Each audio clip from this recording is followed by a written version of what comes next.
Zuwa lokacin har anti ta cirewa Jidda rigarta, ita ma haka.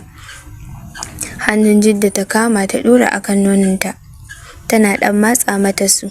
Da sauri Zainab ta rarrafa inda suke. Ɗayan nonon anti ta kama ta kai bakinta, da yayi tsami saboda tsabar kwaɗayin nonon. Zuƙa take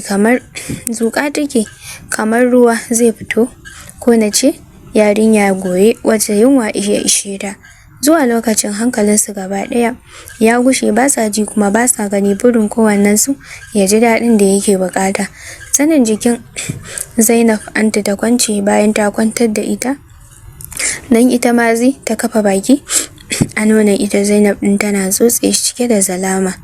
Gaba ɗaya durin Zainab ya jike sharkaf, neman ɗauki kawai yake yi. Hannu anti ta kai kan fadar durin tana shafawa, zuba wajen ido dai ganin yadda yake ta huci. Da sauri ta ɗora bakinta a kai, ta kamo belinta ta shiga tsotsa. Gantsarewa Zainab ta yi saboda tsabar yadda abin ya shige ta. Shafa fuskar Jidda kawai take yi da take shan nononta. Hannu anti ta kai ta kunce zanin jikin Jidda, ta buɗe ƙafarta tana hangen durinta. Ɗago da kanta ta yi tana kallon duri har biyu a gabanta. Lallai za ta ji daɗinsa, sai ruwa ne kawai yake gangarwa. Tashi dai ta cire rigar jikinta, ta buɗe lafar Zainab sosai yadda za ta ji daɗin cinta, sannan ta haɗe gindinsu waje ɗaya. Ajiyar zuciya suka saki tare saboda kayan daɗi sun haɗu. Nan da nan ta fara goga mata belinta akan nata, tana yi tana shan yaji, ga kuma hannunta a cikin durin Jidda sai shawagi yake. Daɗi fa ya kai wa malama, sai shawagi take a sararin samaniya. Ba abin da ake ji sai gurnanin antin. Bayan kamar minti 30 jikin zai ya hau wani irin karkarwa, alamar za ta kawo. Sauka malamar ta yi, ta sa hannu ta ci gaba da kwakular ta. Aikuwa da ta saki ƙara sai ga ruwan daɗi na bulbulowa daga wurin. Baki anti ta sa tana lashewa, tana tanɗa bakin kamar wata mayya. Sai da ta siɗe shi tsaf, sannan ta dawo kan Jidda da gaba ɗaya a matsa take. Zainab ko motsi an kasa yi, jiki ya mutu, nishi kawai take yi tana sauke ajiyar zuciya. Nan ma haka anti ta yi ta kwakular Jidda kamar ba za ta daina ba. Ash anti, zan mutu, wayyo karki daina, daɗi nake ji, wayyo ki sha min nono na, ƙaiƙayi suke min, dan Allah anti kakki bari.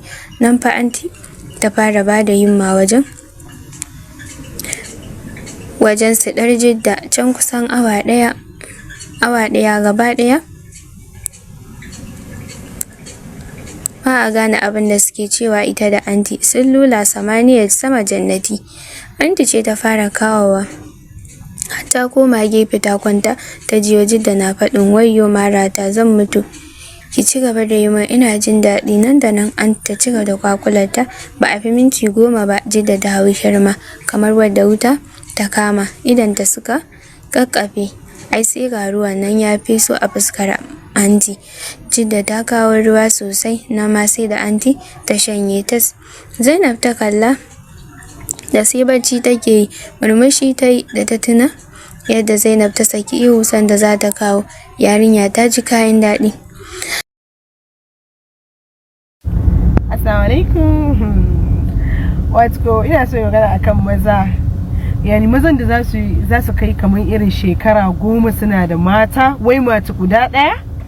Ni wallahi wani abu yana bani mamaki, a ce wani namiji wai ya zauna mace guda ɗaya shekara 10 sha, wai kana tare da mace guda ɗaya. Ai wallahi subhanallah, baka sha daɗin duniyar nan ba, baka ma san meye daɗin duniya ba har yanzu. Saboda duk namiji da ya taso da mace ɗaya har yanzu bai san meye girmamawa ba, bai san meye daɗin aure ba, bai san competition ɗin aure, bai san me yasa shi ya zama namiji ba a rayuwar shi. Because sai ka tara mata ne zaka san kai odogu ne, kai Allah ya yi ka da wani daraja wanda you are so special, da dole sai an bi ka, dole a yi gasa a kanka, dole a ririta ka, dole a baje koli don kamo ka. Amma ka zo ka zauna da mace ɗaya sai ka ce idon bespa. ka zo na da mace guda ɗaya shekara da shekaru. Ai wallahi ni ina ganin ma asara ya tabbata a duk namijin da bai ƙara aure ba.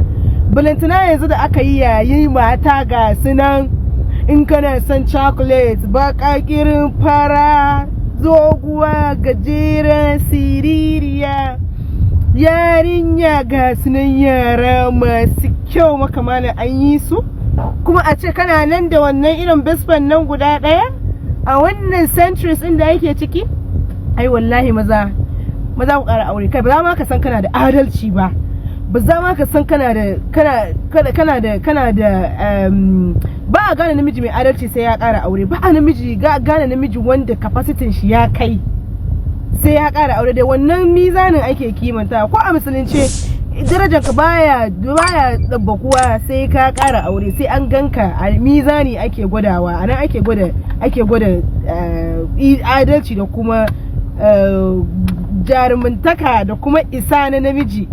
Kuma a cewa kana zaune da mace ɗaya, ai wallahi wanda suke zama da mata ɗayan da na rantsar Allah ku zo ku fara ƙara aure. Dan ba ku yi aure ba to matan ya za a shiga ne? Dan Allah dan annabi ga mata na fishes kala kifaye masu kyau.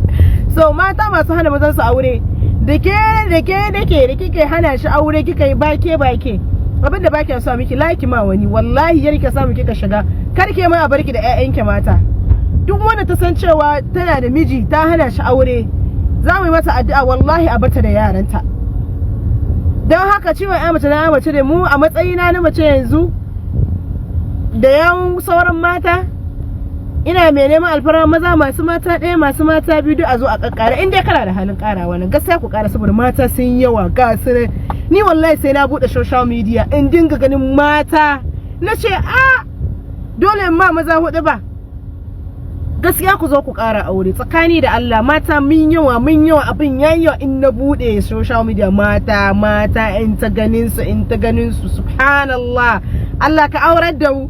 To kuma dole yanzu samarin ma babu su. Samarin kuma wanda suka rage ba su da aikin yi, ba su da sana'a, ci ma zaune ne. Najeriya ta rikita su.